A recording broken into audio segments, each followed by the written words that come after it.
fast.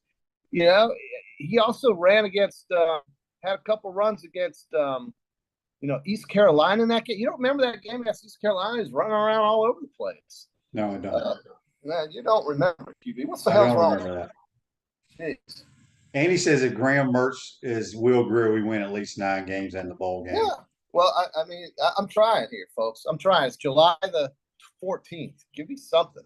I just saw, a winner. Oh, he's talking about. Oh, I'm confused here, Tony. I got your joke now. Tony's joke says I should have waited until Graham Hall was actually on for that joke. He'll take a lap because Graham Hall. I thought he was talking about Graham Mertz. Graham Hall, Galen Hall. Yeah. Well, we're going to ask if Graham Hall is related to Galen Hall. How about that? Do that. Okay. Oh boy, it's a Friday in the summer.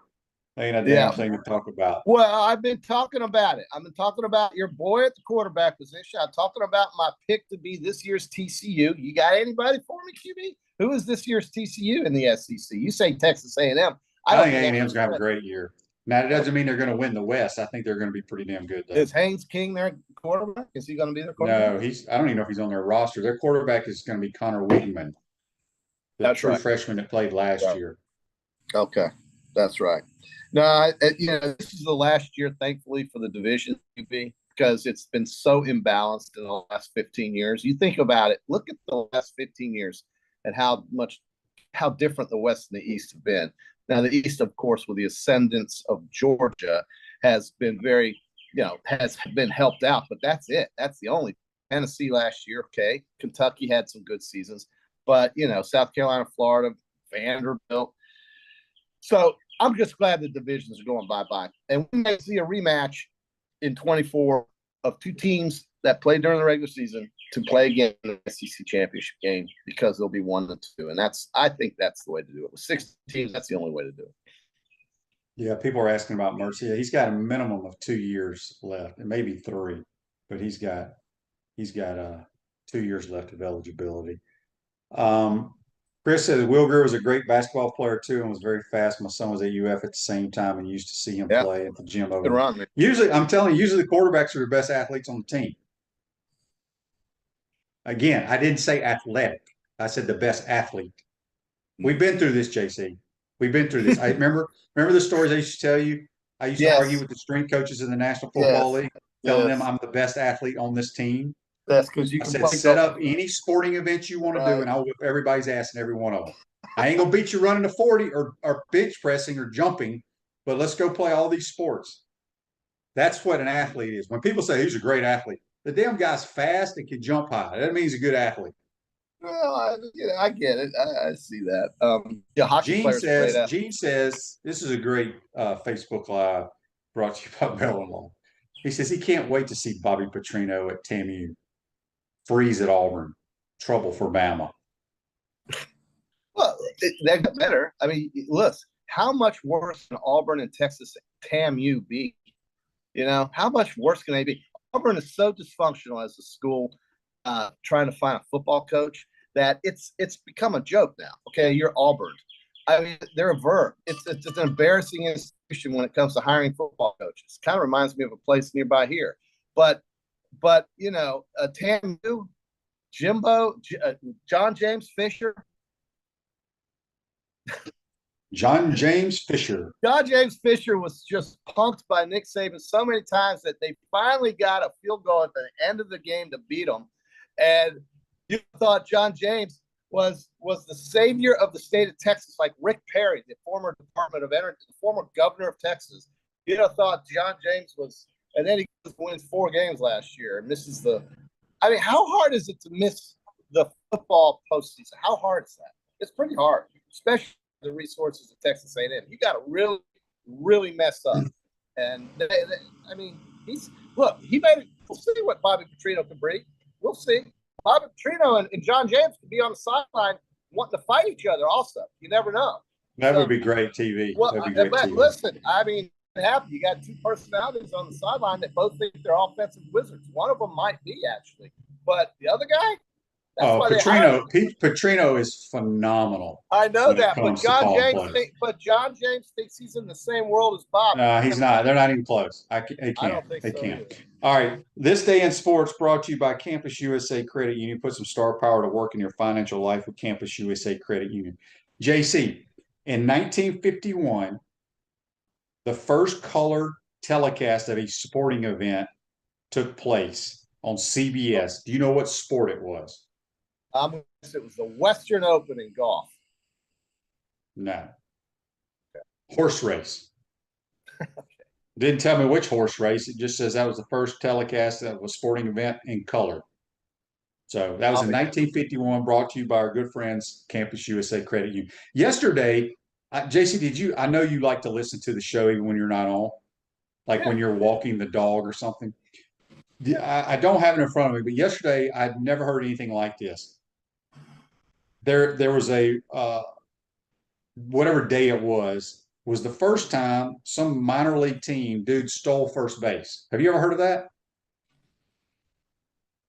No. How do you do that? I don't know. That's why I was asking. But it happened. I don't know either. The only way to steal first base, I mean, you're entitled to first base through an error, through a hit, a walk, or even a strikeout. You can get to first base. I don't know how that happens. I don't know how it happens at all. But you do know how you can get to first base with a strikeout, correct? Huh? You do know how you can get to first base by striking out, right? Oh, yeah. Pass ball. And you run. Well, and they don't throw you out. After you swing at it and miss. Well, right. Okay. I don't know how you steal first base, so I'm not sure I understand. I don't either. I was blown away by that, and I thought many listeners would let me know. All right, so Joseph says on Facebook, I have a feeling Billy's going to let Mertz throw it around a lot more than people think. Yes, they're going to be somewhat balanced, but this is what just blows me away. Mm-hmm. This is what bothers me when people talk to me. Like I said, I don't give a damn what Graham Mertz did wearing that W on his helmet. Okay, the kid can throw the football. All right, because there's not many quarterbacks. Like I said, there's maybe a handful. Even these so-called dual threat guys, you still throw the football with them. But just because you got two really good running backs, it doesn't mean you're going to have 65 carries in the game. They're going to be balanced, and they may be pass heavy. You just never know. So take that. Reggie says Mertz can make the throws that AR could never make. I mean, he's going to be accurate. I'm telling y'all. So what were you going to say before I interrupted you about? No. Here we go. We got somebody chiming in.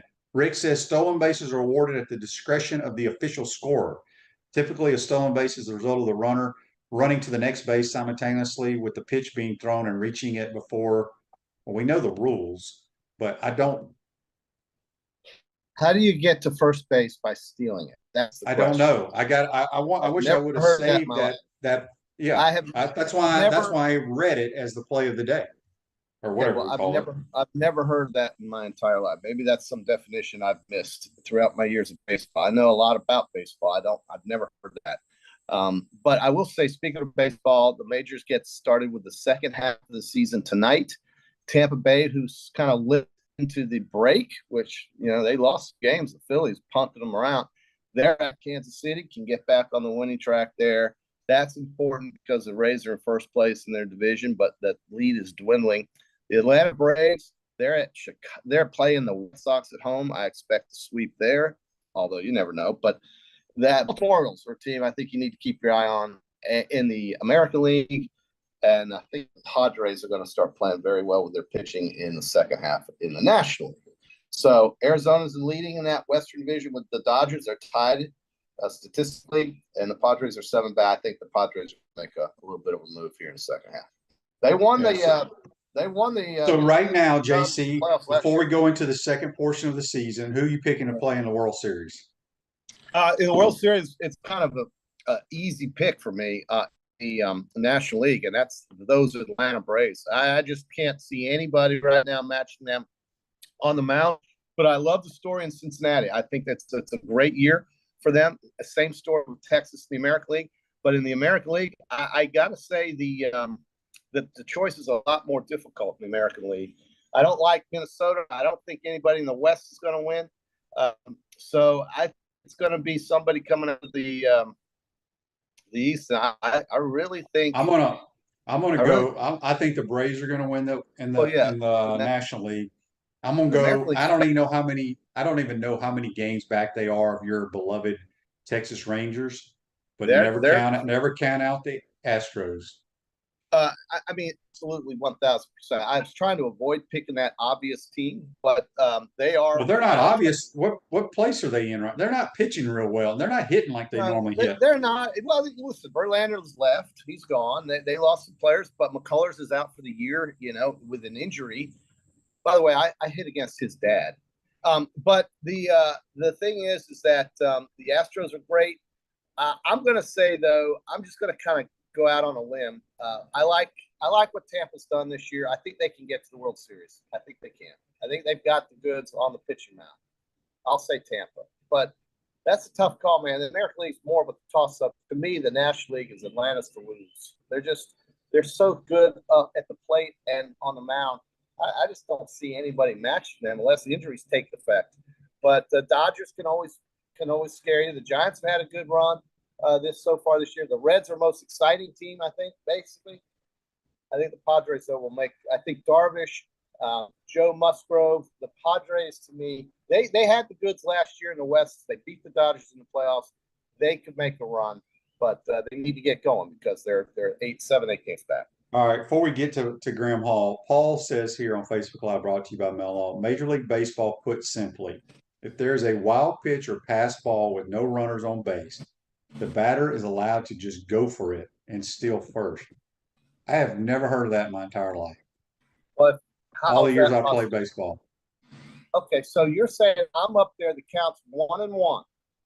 Okay. I'm just going by what they say here. Okay, so let's just think this out. The count is 1-1. I'm in the batter's box. The guy throws it over the catcher's head to the back. You got to haul ass to first. Never knew that in my life. I learned something today because hang on a second. We've given false information on this program before, but we're going to research. Here's what I want you to do, JC, since you ain't got a damn thing to do today. I have to go to Mississippi today, Coach. Okay, well, while you're driving or flying, turn on yesterday's podcast, listen to This Day in Sports, and hear what I said because I read it verbatim. And then you do your research and you check back with us on Monday. That's your homework assignment. Oh my God! I've never in my life heard that. I didn't know you could just take off and run. I don't think that's true. We sound like complete fools if we don't know basic rules of baseball. I've never heard that in my life. I haven't either. That's why you have a good homework assignment on your long drive on I-10. Who brought this up yesterday? Why did you even talk about it? Who brought this up? Okay, real quick so we can get to Graham. All right. We do a This Day in Sports every day on the program, brought to you by Campus USA Credit Union. And I scroll through it, and it goes from like the 1800s all the way to last year, something that happened on that day. And I'm scrolling through, and I was like, I saw it, and I'm like, I read it like 5 times. And I was like, all right, I've never heard of that, so we're going to throw that one out there. Okay. So we're going to have all kinds of people doing research this weekend. JC, we got to go. We got to get to some good recruiting talk from our man, Graham Hall. That's good. JC. Have a good weekend. We're going to take a quick timeout. We'll come back. We'll talk with Graham Hall from 24/7 Sports. You're watching and listening to PodUp with Matthews in the Morning. We want to take this moment to thank our sponsors who keep the show going and pay the bills. Our premium sponsors are Crime Prevention Security Systems, large enough to serve you, small enough to care. Titan MRI, Gainesville's only locally owned and operated MRI facility. Meldon Law, the only official injury and accident law attorneys of the Florida Gators. Peachland Dental, Gator Nation's first choice for dentistry in Port Charlotte. Campus USA Credit Union. QC Kinetics, live pain-free with QC Kinetics. Dave & Buster's, eat, drink, play, and watch.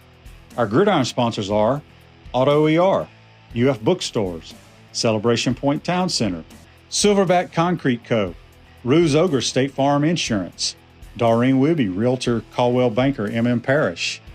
Our touchdown sponsors are Adams Ribs, Gator Dominoes, Celebrate Primary Care, Gator Bait Media, Okido America, Style Cuts, Ironwood Golf Course, Big Mills Cheesesteak, McDonald's of Gainesville, 84 Lumber, Aver and Smith, Dowling Signs, Baker's Sporting Goods, Silver Q Billiards and Sports Bar.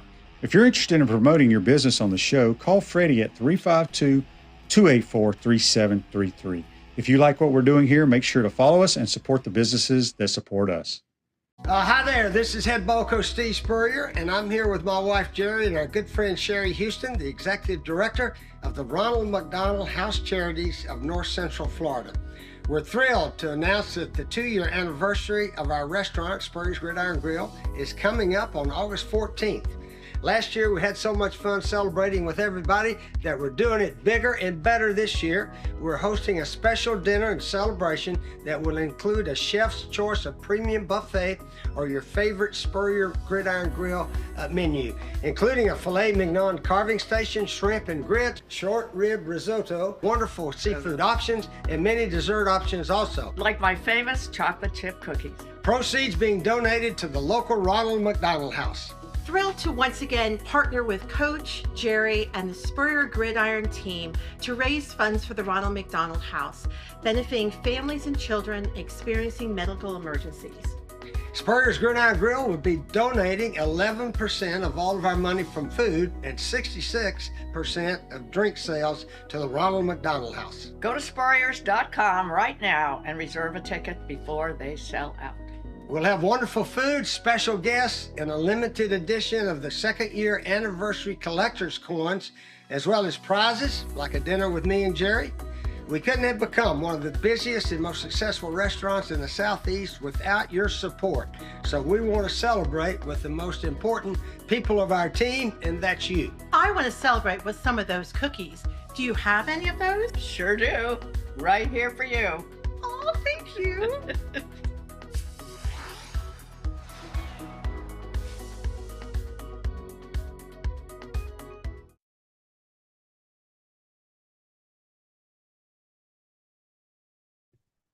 Welcome back to the Crime Prevention Security System Studios, large enough to serve you, small enough to care. Celebration points where the Gators go to celebrate. With premium brands like Visor Rooftop, Bass Pro Shops, Dave & Buster's, Fat Tuesday, Starbucks, and the HBC's restaurant. Spurrier's Gridiron Grill, the hottest restaurant in Florida in the heart of Gator Nation. That's Spurrier's Gridiron Grill. We're going to go down to the Titan MR hotline. We're joined by 24/7 Sports, Graham Hall. Good morning, Graham. How you doing, my man? Good to be here, Shane. Thanks for having me. It's always my pleasure to be here and getting closer to the season. So I think we got a little bit more to talk about now. So is Graham Hall related any to Galen Hall? No, not at all. And, there's okay, the Graham Hall on campus, Tony. Man, which is, they absolutely, my friends were relentless growing up, sending me that photo of Graham Hall saying, is this your grandpa? You were named after a dorm on campus. When I got to UF, people were saying, you got to go live there. I couldn't do that out of principle, man, but I've heard it my whole life. So I'm used to it. I wish I was related to Galen Hall because I'd be wearing a much nicer shirt right now, probably. There you go. Graham, Gators seems like they're still doing really well in recruiting. They pick up Kendall Jackson from Buchholz the other day. What are your thoughts on what Billy Napier has done? I think getting Kendall Jackson is massive. I don't know, I'm a guy who works for a recruiting service, so obviously I got to give credence to the ratings. Those guys who make those ratings and the rankings and evaluate players know a lot more than me. But from a guy who watched Buchholz last year in person a good bit and watched Gavin Hill last year, Kendall Jackson sometimes looked better than him. I mean that no disrespect whatsoever. I thought that was a massive addition. And you talk about this time last year, what Miami was doing, coming around the state with their massive NIL money, let's say that, and how they were being able to poach some of these recruits. You're not seeing that as much right now. And getting Jackson to stay away from Miami is just absolutely just massive in my mind. I think that's a huge pickup. Someone asked me recently, how many spots are left in this class? You're getting to a point where you have leverage, right? Where you hit all your needs. And if some of these top targets out there who are still waiting till November, October, guys like LJ McCray, who Florida is really in the mix for, Xavier Mincy, you want to obviously hold some spots for them, but you'll also be able to, I know one wants to hear this, you'll be able to pick and choose down the line and potentially push out someone if you think you have a chance at someone better in that class. Florida's getting kind of to that point in my mind with 18 commitments. And after adding Jackson and Fletcher Westfall, I mean, that is another massive one. I'm sure you talked about it earlier in the week, but that guy's 330, 6'8.5", massive win over Arkansas, Auburn, Clemson. I think what Billy Napier has built here is really impressive. And I mean, obviously there's the season coming up with the potential of the finish impacting the class, but you go back to last year, how Florida got all their guys on campus and really didn't have any decommitments after going 6 and 7 last year. It makes it so that's not really a massive factor in my mind. And we can start looking at this class and seeing how well built it is and how good it can end up being if they keep just adding to it without having guys fall off. We got a question here on Facebook Live brought to you by Mel and Law. They were asking me about this the other day. Greg says, ask Graham if he saw the interview High Top Sports and the On3 guy. The On3 guy said a big factor in star ratings is what the college football coach thinks. Are you familiar with that at all? Yeah, absolutely. I think the evaluation process is extremely subjective. Let me say that. Absolutely. You got a bunch of people with different eyes evaluating things under a different lens often. You know, people look at those rankings so much and they think, well, you got a 5-star on campus, so and so is going to be an impact college player from day one. Well, a lot of those times, those evaluations, if you go read what the evaluator wrote, they're basing that off of their long-term trajectory. And in this college game where you have the transfer portal, you have teams that are loaded at various positions where playing time could be impacted from that perspective. You have guys who aren't going to pan out 3-4 years down the line. And in this day and age where you're looking at those rankings so much, that can lead people to say so-and-so is a bust. I'm not going to come out here and say anything about On3, especially as a competitor. I have great respect for everyone, especially the guys at Gators Online. They do a tremendous job. I've said this time and time again. Florida fans are spoiled with the amount of fantastic coverage in the market. You mentioned High Top Sports, another one recently that we've seen. And those interviews with On3's Charles Power and Shannon Terry, I did watch those. I thought that they were very interesting. Kudos to them for going out there and addressing the noise. You know, as someone in that profession, a guy like Shannon Terry who sold 247 Sports and now has created On3, created Rivals. I mean, I don't understand why people are attacking that guy's history of evaluating and knowing how to do that. And obviously we can have disagreements about rankings. That's what makes the off season so fun. That's why we do all these lists and dive into stuff like that. But in terms of their process, I don't think people, especially Florida fans, should be attacking their evaluation process and them coming out and saying that we're basing it off of NFL potential. I appreciate that honesty because that's absolutely the case when you come to a lot of these rankings. They're based off of how much of a chance they have of making it to the NFL, not whether they're going to become a dominant college player. And I think that we can get that a little bit mixed up a lot of the time. Yes, there's a correlation between getting those 5-star, those blue chip prospects and having them impact your team early. Look at Georgia, Alabama, Clemson, you name it. They're doing that time and time again. But a lot of those sites are looking at how well is this guy going to fit in at the next level? What are his chances of making it there?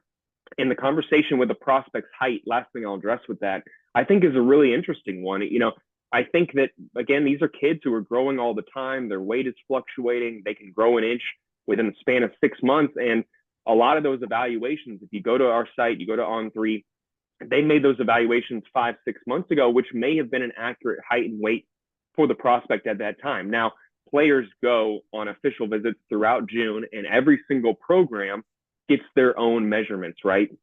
They then tell those new measurements to the prospect. And when guys like me, Blake Alderman, Corey Bender are sitting outside waiting to talk to these prospects, we always ask them about their updated height and weight. So in the case of Jamonte Waller, whose height has been a massive discussion, when we talked to him after his official visit, he said that he was 6'1", 239 pounds. All the debate out there has been about whether he's 6'2" or 6 foot based off the various services. The reality may be somewhere in the middle, according to the kid and the recent measurements. I think this is just a typical off-season debate. It's not going to matter in a couple of weeks. Again, I'm not going to say anything about my competition. They do a great job, obviously. And again, Florida fans have a wealth of options from Swamp 247, who I think is doing, you know, an immaculate job, and obviously On3 in the marketplace as well. Good question here by Andy on Facebook Live. He says, Graham, based on your vast knowledge of this year's Gator football team, which first-year guy other than Mertz do you think could make the biggest impact?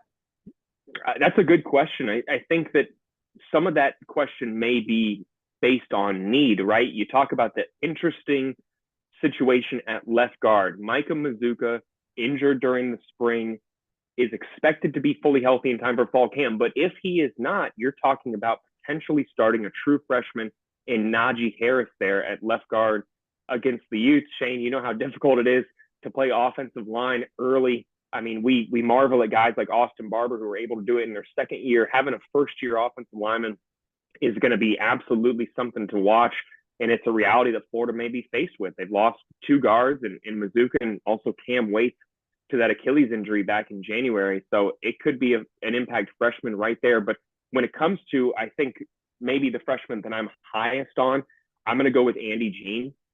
I think that guy is physical. He is the best route runner of the freshman wide receivers that I saw from the last class. He is an aggressive worker, relentless, and then kind of the same thing with Najee Harris. There is a massive need at wide receiver. Florida loses Xavier Henderson. Not to make light of a situation, they may have also lost his jersey now. And you have a situation where a guy like Andy Jean is going to compete with Ricky Pearsall, obviously, and some of the returning guys like Taichaki Bowman, and then the other freshman wide receivers that return, and guys like Marcus Burke and, of course, Caleb Douglas. But Andy Jean is absolutely going to get opportunities this season. So is Aiden Mizell. I think if you're talking about a freshman group, those wide receivers, the freshmen are going to contribute this season. Eugene Wilson, he's also kind of flown under the radar, but a dynamic athlete, a mid-year enrollee. And I'm not going to be a guy who's going to discredit a mid-year enrollee's chances of playing early. I mean, go back to what Trevor Etienne was able to do last season. So certainly I think that when you look at freshmen to watch, those wide receivers right there are the ones that I'm watching. And then obviously Najee Harris. And then I'll also say Jakeem Jackson, because I think that even though Florida has great depth at cornerback this season, Devin Moore, the staff is really high on. He's coming back. Jalen Kimber competing for that spot as well. But then you have Jakeem Jackson, a true freshman who has great instincts, far ahead of where I think people expected him to be at this point in his collegiate career. And I think that he's going to play a role this season. So I'll say those five freshmen are the ones I'm watching right now. Silverback Concrete's a family-led team of heavy concrete specialists that build commercial structures with unrivaled quality. Silverback Concrete, you stand on it, we stand by it. A few more minutes here with Graham Hall for 24/7 Sports. You mentioned the little blurb about the jersey. I saw that on Twitter yesterday. I thought it was a joke. So if people didn't see it, apparently the new football facility, were these Florida State people? Because I thought I saw they had like Florida State stuff on. How in the hell did they get in the buildings? Well, I want to know. That place is like question. Fort Knox. I have trouble getting in there. Same. They don't want to let me in, and they don't like when I take a photo in the lobby or do things like that, or even video record when athletes are in there. So letting four players or people in, I hesitate to say they're FSU associated or even fans, because maybe that is some subterfuge. They're trying to throw people off the scent a little bit, maybe blame the rivals. I don't know. I just hope they find them, because obviously think about peace of mind. That's supposed to be a serenity location for student athletes, knowing that there's a break in there, that someone could get in undetected and abscond with some stuff and get out of there. That kind of disrupts your safe haven there. And Florida has recruited and built that area as an area for student athletes where they can feel safe. And, Scott Strickland came out. I don't know how much people care about this, honestly, but he said when they did a study, the biggest benefit of that $86 million facility was the dining hall. And he said it increased the overall mental health of all the 450 plus student athletes at the University of Florida. So my biggest thought was not, oh man, they got Xavier Henderson's jersey, let's look on eBay and try and find that thing. It was, man, I hope that a lot of these student athletes, maybe even, the smaller school ones who that was their safe haven, an area to go, they're hopefully not worried anymore, and they catch the people who did this so that we can, get back to that being an area where athletes can go and relax and be away from, all the distractions and not have to worry about anything. And last thing I want them to worry about is they're going to get all their stuff stolen when they go in there. Yeah, crazy. David's question on Facebook Live brought to you by Mel Law. How many IMG guys are on our team now, and how does this compare to the years past? Man, that's a good question. I may have to have the roster in front of me. I mean, you go back, Najee Harris, Will Norman played at IMG. Obviously Florida had some big recruiting wins in there. Kamari Wilson right there. So that's at least 3 right there that have been IMG associated. And I mean, that's 3 more than you would have had in previous years, getting into that building, establishing connections with that coaching staff and having a chance with kids at IMG Academy. That's massive in my mind. That place isn't going anywhere, and it's only going to open its doors more to other programs. So Florida has to have a window, a door to get in there themselves and an established relationship with coaches, because that is a place abundant with talent. But right now, I believe it's 3. There's probably a 4th one I'm missing that I'm going to feel bad about when I look at the roster after the show. All good. Last question for you, Graham, and we appreciate your time. It's a baseball question. It's on the Titan Mark text line from Jimmy. He says, is there any chance of any of the Gators that were drafted that will come back and not go pro like Fabian did last year? I think that's a good question. I think that a lot of the guys who were drafted, like, Josh Rivera, obviously all the first round guys, Hurston and Wyatt, those guys are obviously gone. I think you look at some of the players who were drafted, guys like Philip Abner, some of those guys have decisions to make. Obviously, the recruits are the ones that I think a lot of people are watching. You had a guy drafted in the 70s. I think he ends up making it to campus.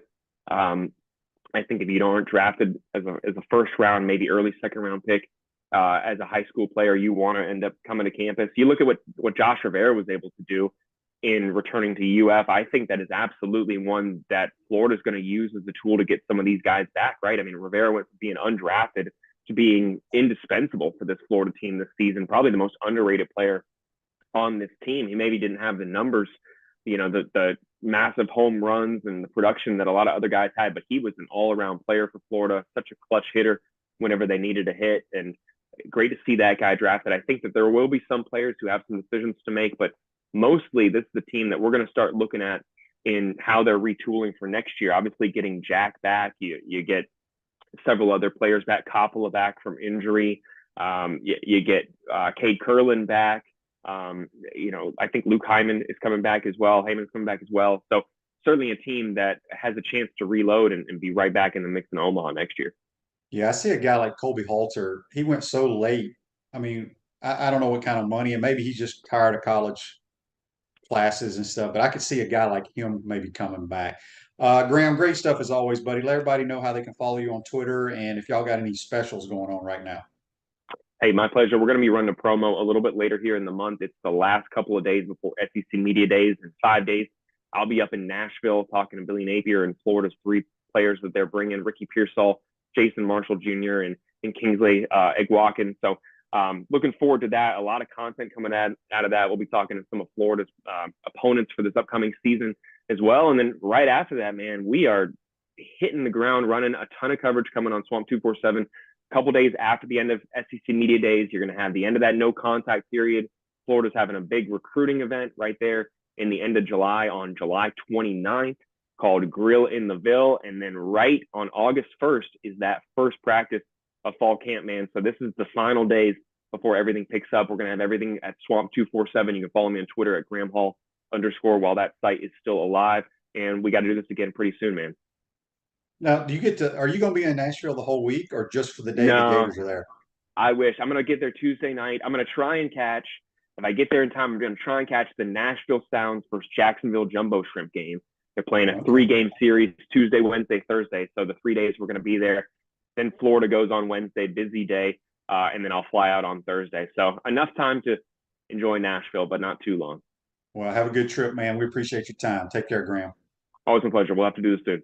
See you, Shane. Yeah, that's Graham Hall joining us on the Titan MR hotline. We had a couple people here, may not be familiar with, they were asking about, Greg says lost his jersey.